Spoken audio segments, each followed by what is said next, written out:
बात करते हैं कि ऑपरेशन के बाद में जो कैंसर के दूसरे ट्रीटमेंट ऑप्शंस हैं, जैसे कि कीमोथेरेपी या रेडियोथेरेपी, तो हर मरीज को कीमोथेरेपी या रेडियोथेरेपी की वैसे आवश्यकता नहीं होती है। हम ये डिसीजन लेते हैं बेसिकली जो ट्यूमर हम कैंसर में ऑपरेशन के बाद निकालते हैं, हर ट्यूमर को हम ऑपरेशन के बाद जांच के लिए भेजते हैं। उसकी माइक्रोस्कोपिक पैथोलॉजिकल एग्जामिनेशन होता है एंड उससे कैंसर की एग्जैक्ट स्टेज पता हमें लगती है कि कौन से किस्म का कैंसर है और कौन सी स्टेज में है।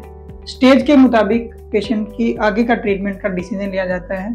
अगर कुछ कैंसर बहुत ही शुरुआती स्टेज में है, जैसे मुंह के कैंसर हैं, अगर स्टेज 1 वाले ही कैंसर हैं, या फिर कुछ आंतों में हमारे लार्ज इंटेस्टाइन के ट्यूमर हैं, या फिर कुछ ओवरी का अर्ली स्टेज कैंसर है, या सर्विक्स या बच्चादानी के मुख का कैंसर जो कि one of the most common cancer है, अगर ये बहुत शुरुआती स्टेज में हम पकड़ लें और शुरुआती स्टेज में ही इनको सर्जिकली हम क्योर कर दें, सर्जरी से पूरा ट्यूमर हम निकाल दें, तो अक्सर इन बीमारियों के बाद किसी और तरह की ट्रीटमेंट की जरूरत हमें नहीं पड़ती है। लेकिन कभी कभी बीमारी बहुत पेशेंट लेट स्टेज में लेके आते हैं, मतलब सेकंड या थर्ड स्टेज में हो। बीमारी अगर एडवांस स्टेज में है, हमारी रिपोर्ट में हमें पता लगता है कि बीमारी अपने अंग से निकल के दूसरी जगह चली गई है, उस केस में हमें ऑपरेशन के बाद में कीमोथेरेपी या रेडियोथेरेपी की आवश्यकता पड़ती है। जैसे कि ब्रेस्ट कैंसर जो मोस्ट कॉमन कैंसर है महिलाओं में भारत देश के अंदर या विश्व में भी, तो उसके अंदर मोस्टली कीमोथेरेपी की आवश्यकता हमें पड़ती है। बहुत सारे कैंसर्स इसके अलावा जैसे फूड पाइप के हैं या फिर लेटेंट के रास्ते के कैंसर है, जहाँ पे हमें कई बार ऑपरेशन से पहले कीमोथेरेपी या रेडियोथेरेपी देने पड़ते हैं। ऑल पर्सनलाइज्ड और डिफरेंट, हर किसी का ट्रीटमेंट अलग तरह से टेलर करना पड़ता है। बट यस, हर मरीज को रेडियोथेरेपी कीमोथेरेपी की आवश्यकता नहीं होती।